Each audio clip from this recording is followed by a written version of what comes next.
Welcome back, everybody. I'm Jeff Barton, your voice in the mortgage industry. 888-713-2929 is our telephone number. Pick up the phone and give us a call. We talk about mortgages, what's happening in the real estate market, both here in Southern California and certainly in a number of our other affiliates around the country, whether it be in Georgia or Illinois or North Carolina or a number of the southeastern states, certainly Nevada and Washington State as well. But we concentrate a lot on Las Vegas, Nevada, and certainly the Inland Empire. Say hey to everybody out there in the Inland Empire, and of course our people out in Nevada. We have a new affiliate, K Tahoe. I want to say hi to everybody in that particular area, and thanks to Daryl Wapner for bringing us the opportunity to be on the air there. We are a weekly show that airs about real estate and mortgages, and we talk a lot about how to get a mortgage, what to do if you're not sure if you can get a mortgage, and certainly all the opportunities that are associated with getting a mortgage for either a rental property, a home that you want to buy, or anything in between. Neighbors, relatives, anybody who's in the industry will tell you that mortgage rates are going up. Now, this is obvious, right? We're seeing a large faction of the stock market go down in the last 4 or 5 days. We probably have 600-700 points down off a 26,000 plus high.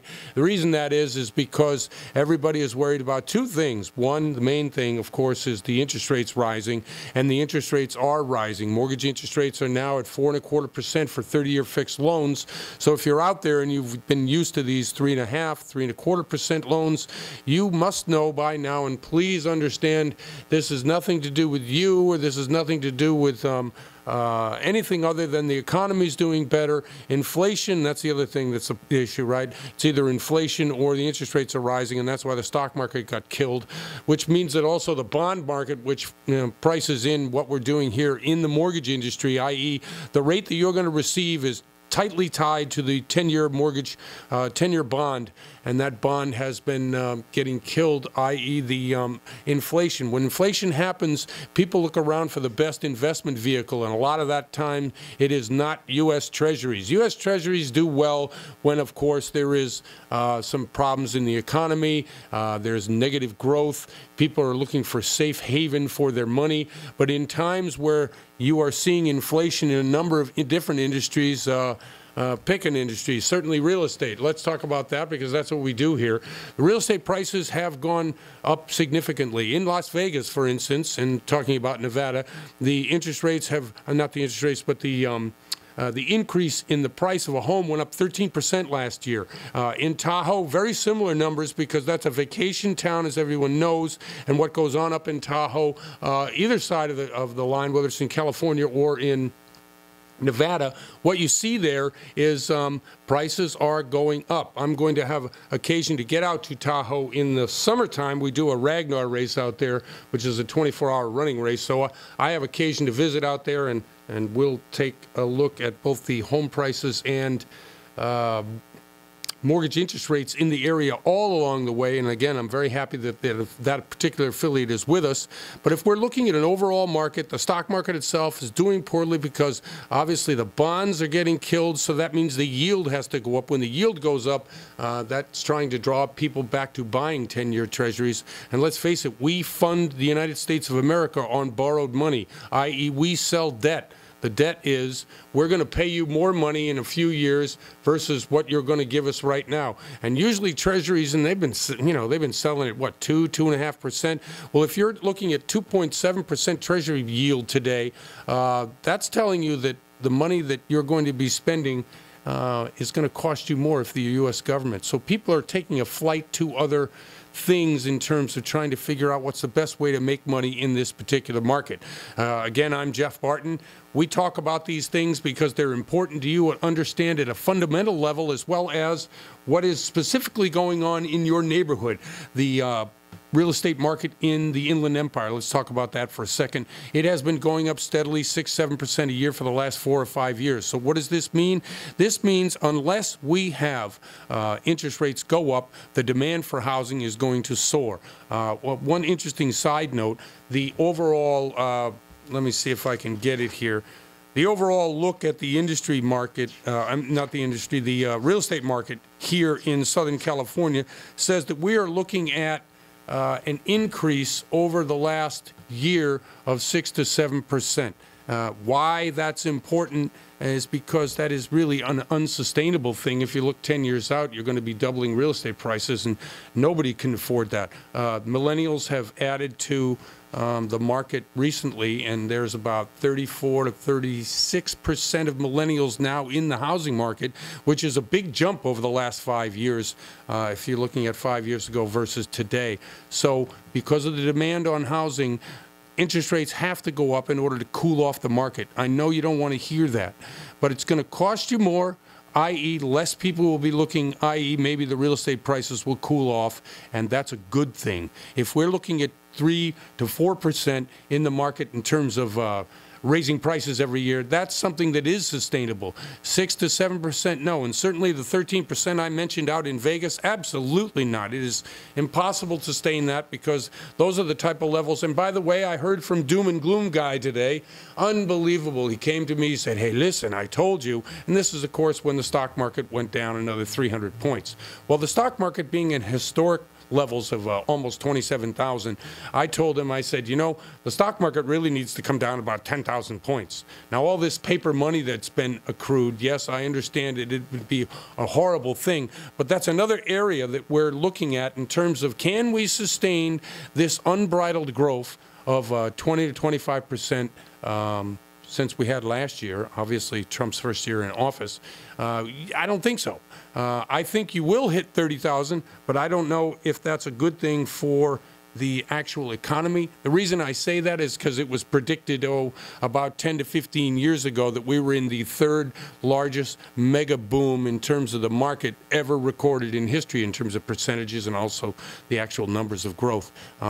Beyond that, I can't see beyond that, but I think we're looking at middle of Donald Trump next year, 2018, which is where we'll get the election. Maybe towards the end of his term, we're going to see something like that. But a pullback every now and then is a good thing in terms of valuation of companies. Can you say a company's worth 150 times earnings, 1,000 times earnings? Because these are the kind of things we're seeing in some of the industries. One other thing I wanted to talk about, there is a new possible healthcare company coming into play, which may, again, control some of the costs that are adding to, I read recently, 18% of the U.S. economy is spent on healthcare, which, again, another unsustainable number. But Berkshire Hathaway, I think Jeff Bezos over at Amazon, and one other player at Chase, J.P. Morgan Chase, they're trying to form a new healthcare company to take care of their employees. Now, once they get a formula down and a way by which they can control costs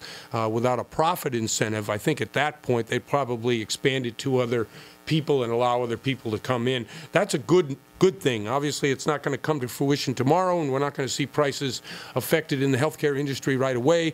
But if you're getting large players involved in healthcare noticing or really making the commitment to try to drive prices down, I think that's an absolutely great thing. And obviously, any dollar you save in healthcare is another dollar you can spend on housing. If we can get housing prices under control, which is what I think is a good thing, when the bond market actually tanks, it means that the mortgage interest rates have to go up.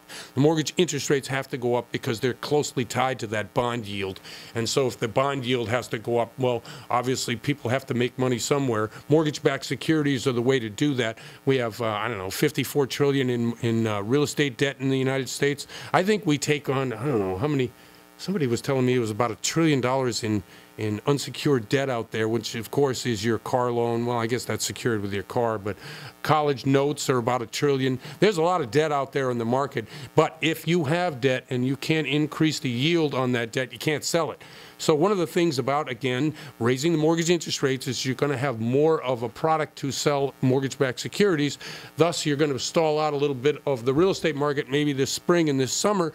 People will adjust, but the higher interest rates may cool off prices. And those of you who are in the Inland Empire, look, you know the prices out there, San Bernardino, Riverside. You've got to go up north. You've got to go Hemet. You've got to go Upton. You've got to go Banning. You've got to go out into the desert even more to find prices that are realistic. But you should be able to buy, if you're a new millennial buyer, if you're a first-time home buyer, a house for $250,000. Now, in some parts of the country, that's an absolute luxury home. Not here in Southern California. I feel you, I hear you, and I understand what the problem is. We're going to talk to some great guests here on the show today. Eric Morganson from Angel Oak about a terrific new program. Going to talk to Julie Peisner up in the Bay Area about what's going on up there, and Rebecca Fitzgerald about what's happening in Las Vegas, Nevada real estate. I'm Jeff Barton, your voice in the mortgage industry. We'll be right back. You're listening to The Mortgage Voice with Jeff Barton. We'll be right back with more in just a moment. For more information on today's topic, email Jeff Barton at info@malibufunding.net. Now, back to The Mortgage Voice with your host, Jeff Barton. Welcome back, everybody. I'm Jeff Barton, your voice in the mortgage industry. 888-713-2929 is our telephone number. Pick up the phone and give us a call. We talk a lot about mortgages. That's about all we do talk about. We talk some economics. We talk macro, micro. We talk your neighborhood. We bring up a lot about mortgages and mortgage loans, products. People who are out there who are listening to the show who have been shut out of the mortgage industry, I think there's a lot of pushback on that. Everybody from Mulvaney to Powell are new players in the field in terms of either at the Fed or at the CFPB. I think we're going to see a little bit of a loosening of programs as rates rise. One of the things that we do want to talk about, and I'm glad to have Eric on the show from Angel Oak. Eric Morganson, who has been on the show several times before, talks a lot about some of these non-QM products and the availability and the expanse of them. Eric, how are you today? I'm doing great, Jeff. Thanks for asking. Okay, thanks very much. Let's get right into it, because I know that the borrowers who are out there right now who are looking at rates rising today, I think they were 4.25% for a 30-year fixed. Tell us a little bit about what you have in terms of both regular product and certainly the jumbo product that we talked about yesterday. Well, what is the most popular program going on in this non-agency space is what we refer to as bank statement loans, Jeff. This is for the self-employed borrower out there that takes advantage of our 70,000-page tax code we have in this country, and doesn't show a lot of income to the IRS because they have tons of legitimate write-offs, loss carry forwards, aggressive depreciation schedules, a lot of expenses, but yet are cash flowing great and are making a lot of money and literally want to move up in home or buy that dream house because, candidly, cash flow wise, they can afford it. I think, you know what, it's great. And we talk a lot about alternate means of financing. I wanted to know specifically, okay, what does one have to do to qualify for this kind of loan? Well, there's two types of bank statement loans. There's the personal bank statement, and then there's the business bank statement. Okay. Personal bank statement loans are really simple, Jeff. All you do is you take 12 months of your last 12 months of your bank statements, add up all the deposits, divide by 12. That's the income we give them for their monthly income on the loan application. Really simple, right? Right. Very simple. Yes, it is. Yep. So business bank statements, you have to own the business 100%. If you're a partner in a business, you default to a personal bank statement loan. I see. Business bank statements, we gather up 24 months of their last statements, add up all the deposits, then the borrower does a very basic P&L where we understand what their average expense ratio is. Let's say they deposit $1 million in the last 24 months, and their expense ratio is 40% of that $1 million as expenses. Well, we're going to give them the other side. 60% would be $600,000. Divide that by 24. That's the income we put on the loan application, and we fund the loan for them.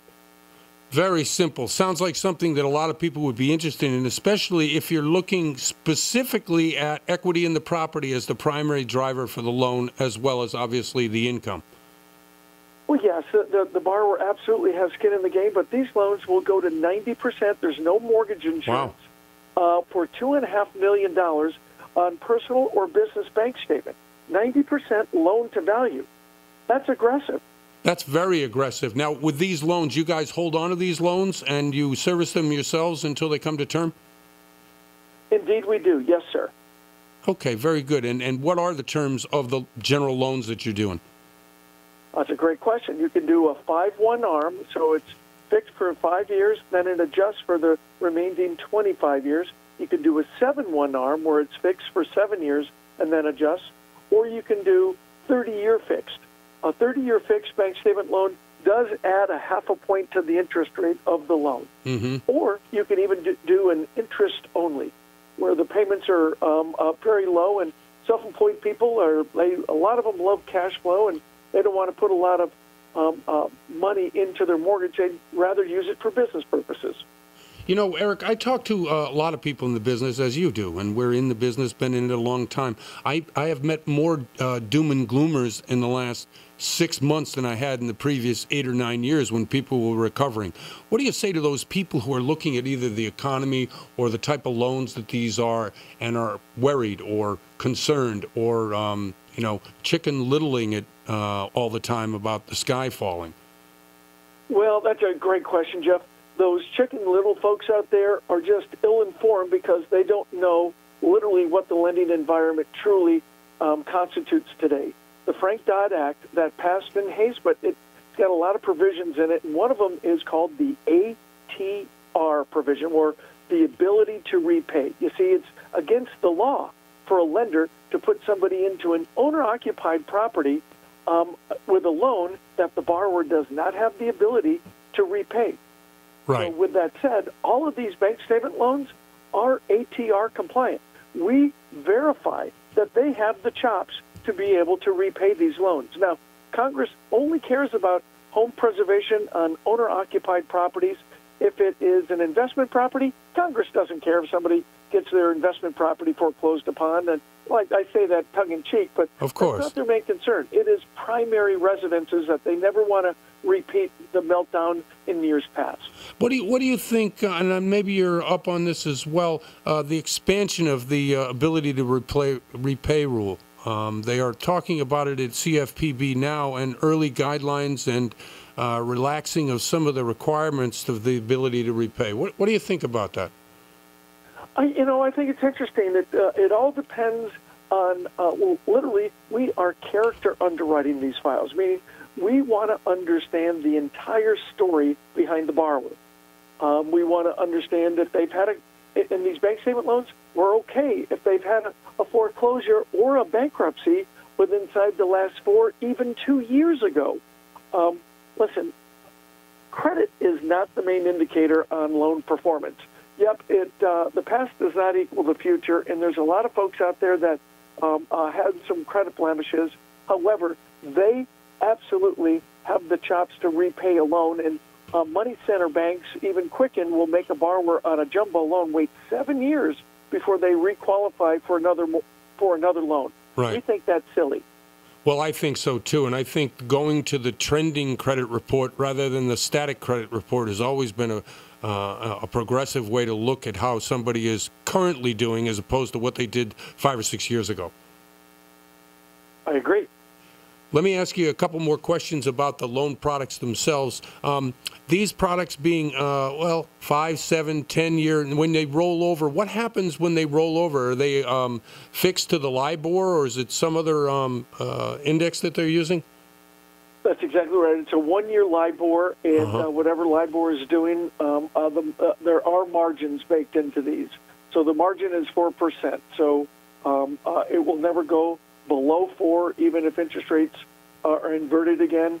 So it will never go over 4 of the starting rate. So it's not like the rate's going to go to 22%. Right. That won't happen. No, that's very, very important. And also, you were telling me yesterday, because of the way you do price your loans, you're not as affected by mortgage interest rate hikes or the bond market as, say, some other conventional lenders. No, all agency loans, Fannie and Freddie Mac and Fannie Mae, they're all in receivership by the U.S. government, meaning, right. Jeff, you and I and all your listeners, we're all backstopping it or subsidizing those. We subsidize FHA loans. We subsidize VA loans. We even subsidize reverse mortgage industry. So it's all backstopped by the U.S. taxpayer. These loans is really the beginning of large private capital re-entering the mortgage space after the meltdown in years past. Right. So we don't care what the 10-year bond is doing. We're not volatile in interest rates. Our rates are static. As a matter of fact, our rates haven't changed in 14 months. Right, right. which is a good thing. If you're out there and you're listening right now, this is Eric Morganson from Angel Oak Mortgage, and I really appreciate him coming on the show. Eric, can somebody call you or get more information if they want, and how do they do that?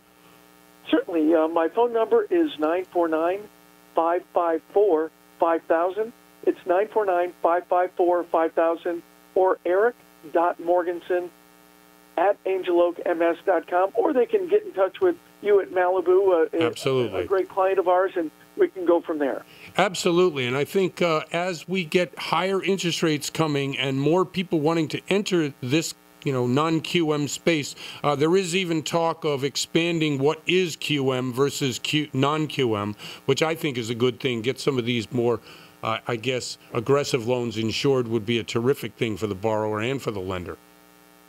That's right. And there's no prepayment penalty with these either, Jeff. So great. If a borrower ever does decide to, it has enough income where he can full dock with his income, we can always refinance if the rate's lower. Maybe not. Okay, very good. Thank you very much for coming on the show, Eric. I always appreciate your information. It's timely and it's really relevant to what's going on right now. Thank you very much. Thank you, Jeff. Okay, very good. And I'm Jeff Barton, your voice in the mortgage industry. We'll be right back.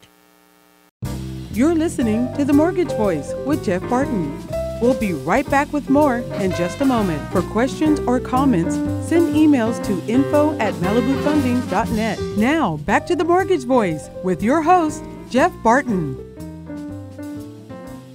Everybody, I'm Jeff Barton, your voice in the mortgage industry. 888-713-2929 is the telephone number. Pick up the phone and give us a call. We're talking about mortgages today. We're talking about real estate. We're talking about different areas of the country where we are and where we have terrific guests to be able to tell you what's going on in those particular areas. If you want to email me, and some do, some don't, but it's info@malibufunding.net. Our YouTube address where you can see this show as well as our Las Vegas real estate show, which, by the way, airs in Las Vegas at channel 47.4 Retro TV. New channel for us. Very happy with some of the results that we're getting. And obviously, if you're out in that area, tune in. We're also on cable out there. This particular show, radio show, The Mortgage Voice, is on KCAA, KMET, and K-Tahoe. New affiliate up in the Tahoe area, and really want to thank all of the people that help us bring that show to you. With us right now from Las Vegas, Nevada, is one of our terrific affiliated agents out there, Rebecca Fitzgerald. Rebecca, how are you? I'm doing great. How have you been? I've been just peachy. No, I've been okay, actually. Things are good. Business seems to be very good. How are things out there in the real estate market? Yeah, things out here in the real estate market, they're still doing really well. The end of last year, we just found a tremendous difference in inventory. So we have pretty much, as you can see, is a lack of inventory, down by 30%. Right. And I think the number of properties out there in the Valley, in Las Vegas certainly, and in the Valley proper, are really down, where you've only got a month and a half worth of inventory left, something like that. Yeah, there is a lot of that. I still think that there's still a lot of people that aren't putting their houses on the market because it hasn't recovered 100%. There's a few cities, like Miami, Las Vegas, and Phoenix, and a couple other ones, in Chicago or other places, that were hit really hard. And they're still just, we're behind the growth of other big cities like L.A., New York is, stabilized, but, L.A. in particular has really gone, beyond its pre-recession, numbers. Right. And you don't see Vegas having done that yet? No, it definitely has not gotten there yet at all. But we are still behind the affordability out here. Right. I think it's in the 20s. So there's a difference between the affordability, and as long as it stays where it is now, see, our average home price is about $268 right now. Right.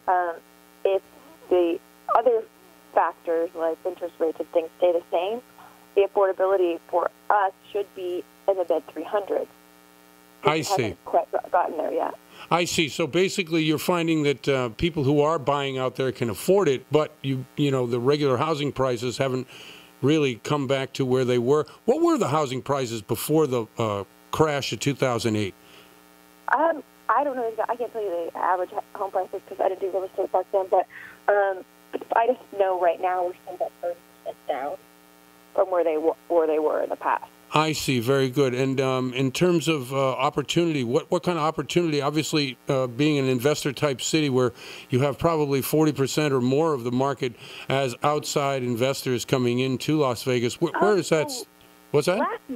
Last month in December, 25% of the houses bought were cash, which is kind of an indication of how much, investment money is still coming into the city. That's huge. Yeah. Do you know how many properties were sold last month? Was it 500, 600, 200? I would say it was probably more than that. Oh, you think more than that? Yeah. And the reason I ask that is because obviously if you've got 25, let's say you have 150, 200 houses every month being sold cash. That's telling you absolutely there's a lot of money coming into Las Vegas. And prices did go up 13% last year, even though they're still below what they were during 2007, 8, and maybe 9. Yeah, no, they definitely are. We had a total of 3,100 closings last month. Oh, my gosh, 3,100 closings, okay. So I said 500, 600, you say 3,100. Obviously, that's a big number, a lot bigger than I thought. I guess actually, it's regardless, during the recession, everything, regardless of what's going on in the Vegas market, it seems like our average, over the summertime and stuff like that, it goes up, but our average number of houses sold still kind of flutters around 3,000. Every month, 3,000. Mm-hmm. Uh-huh. And how many? The summer months are higher. Do you think that there's a lot of new buyers, full-time residents coming to town as well? Obviously, with 3,000 houses a month, there has to be. Well, we are expanding and we are growing. The city definitely is bringing in actual new people that are living here just because of the expansion of the city. Like the hockey team is here. Like a lot of new construction jobs that are happening. Home Depot has been hiring, and that's going to continue to happen because we have a lack of inventory. Right. And downtown is experiencing a lot of growth as well. I heard that. Millennials have there's a shift in the way millennials want to live. Like we're about to open a building. It's a mixed-use building, but it's mainly residential downtown, and it's like 350 square feet studios, which are renting for $850 to $1,000 a month, which seems absurd. Yeah, it does. But if you do research on the apartment market and where it's going, they have to create affordable things, and millennials want this shift. Like they no longer care about the big living rooms with the big TVs. Like they're fine with just a small space for them to be able to spend less money and focus more on traveling or being able to have disposable income.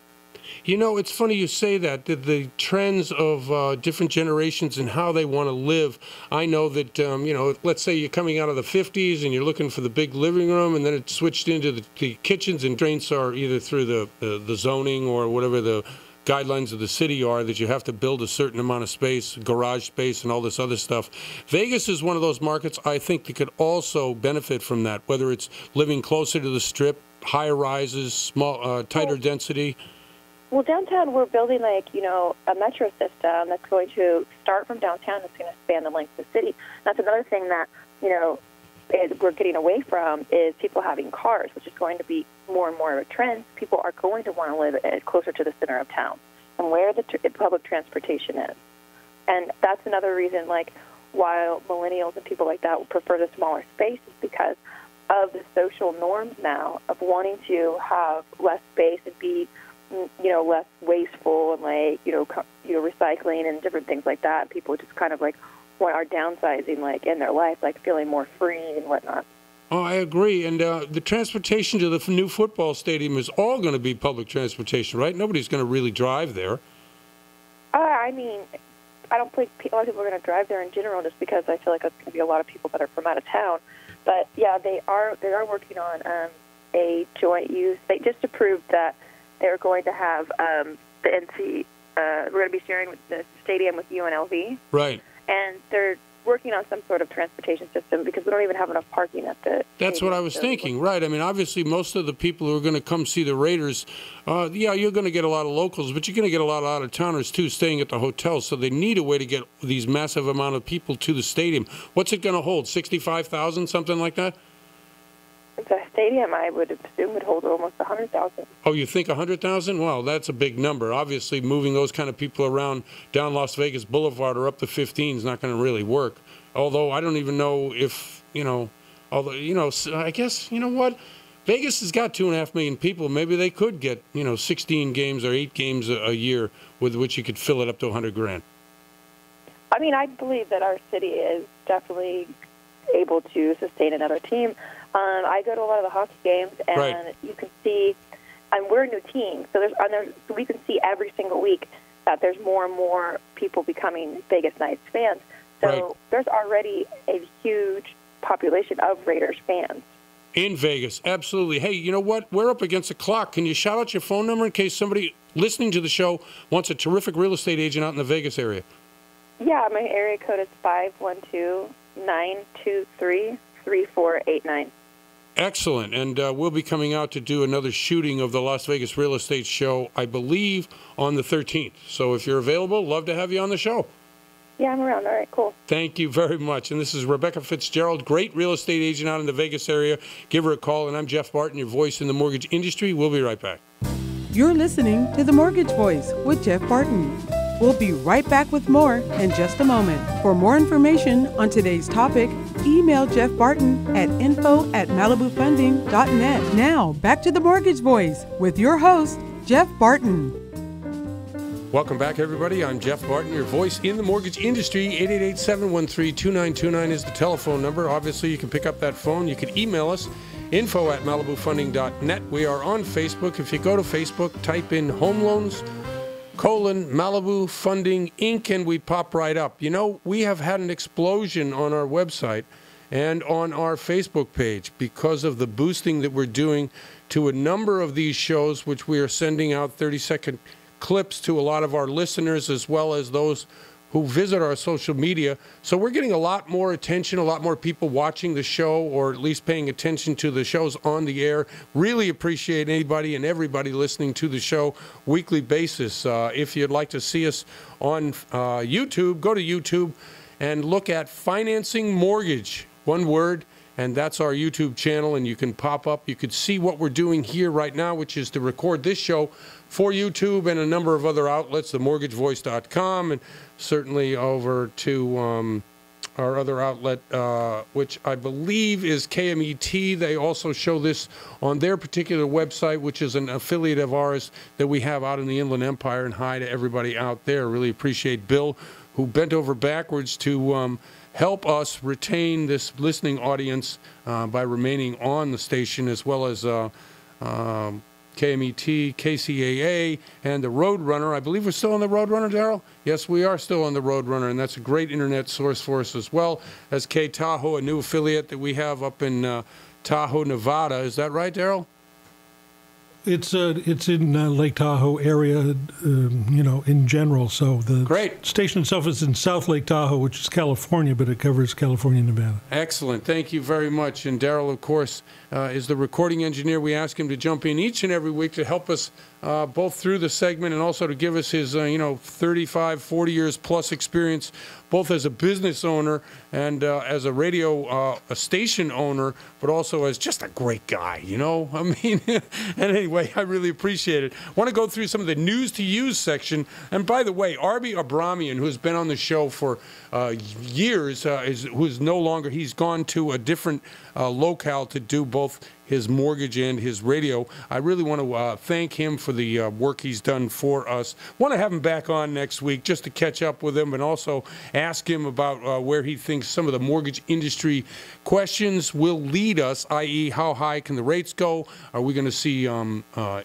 industry standards loosened, as we talked a little bit about with Eric Morganson, about whether we're going to have industry standards lessened so that we're going to expand the QM portion of what now is currently non-QM. He didn't have much of a problem being non-QM in that the private mortgage sector, private people, private equity into the mortgage space is probably a good thing. Used to be a healthy 50-50 some years ago, and now it's more like 80-20, probably more like 90-10, 90% government and 10% private equity. We really need to see a stronger private market into the mortgage industry in order to get, I guess, more people financed, and that's really what it comes down to. I know millennials are a hot market right now. They're 34% of the home ownership market, which is up. A lot of people say that's a low number. It is for that particular group, but the number is up. We have 34% of all homeowners being millennials, and that's a good thing. We want to see 36, 38, 40%, and eventually we want to top out in the 50s probably. A lot of people like renting, but a lot of people like myself who have built wealth over the years have done it through real estate. There are good times and bad times in real estate, but over the long haul, what is the best thing about real estate is that it protects you, protects your investment through all kinds of markets. Obviously, you want to sell high and buy low. So if you're looking to buy real estate, and right now there are some opportunities, Rebecca Fitzgerald out in Vegas told us that there are still areas there which have not yet recovered, which I believe is also true in a lot of U.S. metropolitan cities, whether it be in Las Vegas, Los Angeles, San Bernardino, Riverside, or up in the Lake Tahoe area. There are pockets that are still ripe for investment. And if you're out there and thinking about doing so, you can certainly call us at 888-713-2929. We can help you. We'll send you someplace else. Thank you to Malibu Funding for sponsoring the show, 79620. That's their NMLS number. And I really appreciate those people helping us each and every week put the show on. Let's get to the news to use section. As I said, Deja Vu, home prices gains, home price gains being led by the usual suspects. Okay, this is another article by Jan Swanson, who, by the way, if anyone knows her, I've emailed her several times to try to get her on the show. Maybe they're not too pleased about being on smaller radio stations in very vital areas of Southern California, but we would like to get her on because she gives us information that is valuable each and every week, and we really do appreciate her doing that. Home prices gains picked up their pace again in November. Okay, this is according to Jan and some of the places that she goes. Nationally, prices rose 6.2% compared to the year previous in November of 2016. Now, we've been saying all year long that this number was probably true nationally. Locally and in your particular area of local, it may be different. But if you're looking at the macro, looking across the United States, 6.2%, that's still a pretty good and healthy jump. Obviously, we're thinking about trying to have affordability, and Rebecca talked about this too on her segment, the affordability index, and you can Google that, and that'll tell you how many people in your area or nationally can afford the house and the house prices. We try to get an affordability index above, you know, she said 20%, which is terrible. We want to have 50, 60% of the people being able to afford houses. Then we're going to have a robust market. But as soon as you have that, of course, you'll have a housing shortage because you can't build enough houses in order to be able to keep up with that kind of demand. So what we've got in is an affordability index is probably in the 30% range, 30 to 35% range, which is not great. But it does say that in a city of 16 million plus people in the surrounding San Bernardino, Riverside, LA County area, that you're talking 30%, well, you're talking 3.5 million, 4 million people that can afford houses. And if you subtract out of that how many people are living in a rental unit or how many people own their own house now, it's still a pretty good number of people that are looking for houses that can't afford the market we're currently in. The Case-Shiller, or Schiller, which is the database that we, or Jan is using here when she looks at it, looks at the 10 of 20 cities reported increases in November before seasonal adjustment, while all other cities gains after the adjustment.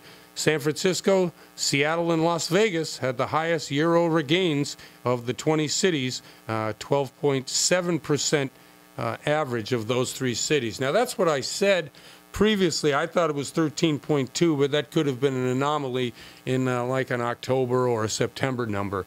But that's still a pretty unsustainable number if you look at it. Hopefully those numbers will adjust when we build more housing. We've got great employment numbers. Obviously, anybody out there who has a job knows that that job is probably seeing some increase in pay or benefits. Some of the repatriation of the money that has come back from lowering taxes for big multinational corporations or all corporations, we're seeing some of that come back, and hopefully some of that will get either paid out to the employees. I know, who was it, Daryl? Was it Starbucks? Who was it that repatriated and gave everybody a $1,000 bonus? It sounds like something Starbucks would do. I mean, they were the first company to give part-time employees actual equity or stock positions in the company. Yeah, I think, if it's not Starbucks, it's somebody like Starbucks, and I can't really come up with it now. I don't know if you've looked at some of the companies that are repatriating money and some of the, obviously, income redistribution that they're trying to do with higher pay. Well, they had a company like Lincoln Electric back in the Midwest where everybody had the same base salary, and they divided profits amongst all the employees at the end of the year. And that company's still doing it, right? Absolutely. Yeah, and I think that, I quoted earlier Jeff Bezos and Warren Buffett and a couple of other of these companies, and the guy over at Chase, I forget who it is now since the last guy resigned, but they are talking about expanding into the healthcare market by having a nonprofit way by which to service healthcare people within their own companies, and we're talking hundreds of thousands of employees, which I think it would expand. I think that's also part of the repatriation of the money, that they have to do something, and these are really benevolent people, even though they're horrific or terrific capitalists. Your feeling on that? Well, you had mentioned Berkshire Hathaway involved. Right. That would be Warren Buffett, obviously. Right, obviously. And, as self-insuring as a corporation is a gamble. Well, there's no question about it. But I think if you're talking about a company like Berkshire Hathaway, which is really diverse in terms of what they do, and they've had really investment in companies for years and years and years, whether it be in aerospace, whether it be in technology, whether it be in manufacturing, real estate, mortgages. I think getting into an industry whereby it's more altruistic is probably a terrific idea for their own brand and also for their own people. Obviously, if you can bring people who work for you lower healthcare costs, it only helps you in the long run retain people who are going to stay with your company. It would be interesting to find out if they do self-insure health-wise, whether they start to dump companies that are not necessarily health-oriented companies, like if they get out of coal mining and... Oh, I see. So like that, so yeah. Basically, if they would... I don't know, is Berkshire Hathaway in coal? I thought that was mostly the Koch brothers. Don't know in particular, but if they do self-insure health-wise, they should get out of risk. They should get into risk-adverse companies and get out of the ones that are... Health risk adverse. I totally agree with you. I mean, obviously, if you're in that kind of business, you want to try to promote for either your investors or your shareholders a healthy lifestyle as well. Listen, Daryl, thanks for jumping in. I really appreciate it. Pleasure. Okay, and I'm Jeff Barton, your voice in the mortgage industry. We'll be right back. You're listening to The Mortgage Voice with Jeff Barton. We'll be right back with more in just a moment. For questions or comments, send emails to info@malibufunding.net. Now, back to The Mortgage Voice with your host, Jeff Barton. Welcome back, everybody. I'm Jeff Barton, your voice in the mortgage industry. 888-713-2929 is the telephone number. Pick up the phone and give us a call. We're talking about mortgages, real estate, and we're talking about real estate in a number of different places on today's show. If you want to email me, info@malibufunding.net. The website is, of course, the 3Ws.malibufunding.net, and we are on YouTube, and we're on all over the internet. My Twitter handle is @Jeff6493. Certainly, any of these ways to get a hold of us, please do. There are opportunities in the real estate market, but the mortgage market has changed a lot. So you really need to get a professional to help you figure out what you can afford and how much you can afford to spend. With us right now from the Bay Area, once again, is our Bay Area correspondent and terrific agent, Julie Peisner. Julie, how are you? I'm good. That's exactly what you just said is what I tell my clients. That's exactly terrific. You know what? You should just can that and just play it to them. Somebody else will say it. It's always better. I can't help you figure out what you can afford. That's up to your lender. Yes, that's exactly right. Okay, and now I know I've caught you at an open house. Describe where you are and what you're doing. So I'm actually in a super hip and, what we like to call up-and-coming neighborhood in the southern part of the city called the Excelsior, where if you're lucky, you might still be able to get a single-family home for $1 million. Wow. Yeah. Wow, that's if you're lucky. Right, I heard that part that's first. If you're lucky, you get a picture. Right. So I just finished a broker tour of a lovely, like arts and crafts style single family, which was swarming with activity. And all I can say is there's no sign of the San Francisco market slowing down. Unbelievable. Really. This has been roaring for 5 years, at least. Yeah, and I keep waiting for, like, are we due for a correction? Who Right. knows? But I think one of the biggest factors here especially is, one, the tech industry and jobs are still very strong. Right. And the other major thing is we have some of the tightest building restrictions in the country, and we're just lag so far behind in supply and demand. What's the solution to that? I've always maintained that if you own a house, you should be able to build a rental property fairly inexpensively without all the red tape in order to ease the housing crisis. What do you think is the solution? Yeah, well, in San Francisco we have a lot of, they do love when you build, because then you're adding units, which, the city, they want that for sure, but, then it's just it's hard to get it done and permitted. Sure. And then we still suffer from like a housing crisis insofar as there's a lot of heavy rental restrictions on pre 1972 homes and units, Right. which is like 70% of the city. Right. Exactly. Right. So basically, there is no solution. It's not a lot because the cost of building something is really expensive, and then it's the time of it as well. What do you think the costs are per square foot right now, new construction up in Bay Area? Well, and that's 1,000, 1,200 a foot. The third factor is, I don't know what the price per square foot is, but what I've been told is that developers spend about $800,000 per unit, for like a one-bedroom new construction unit, and so that's why it's so expensive to buy one. They got to make a profit.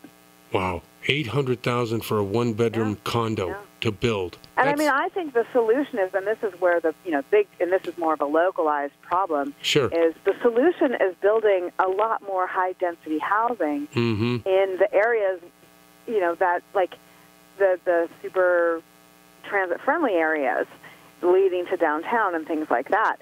And there's about, there's a big portion of the population that agree on that, and a big portion of the population that doesn't. So, that's just everybody, and that's why it takes so long to get things done. Well, I think in a city like San Francisco, like Los Angeles, like New York, Denver, any of these large metropolitan cities, the politics behind everything slows the process and makes it more expensive. And I don't know how you fix that. I really don't. Yeah.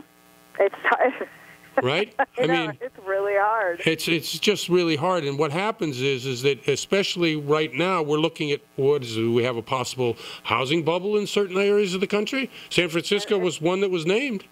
So, you're saying the employment is really great, and I believe it is. I think San Francisco boasts... employment's really strong. Right. And it doesn't mean that there's not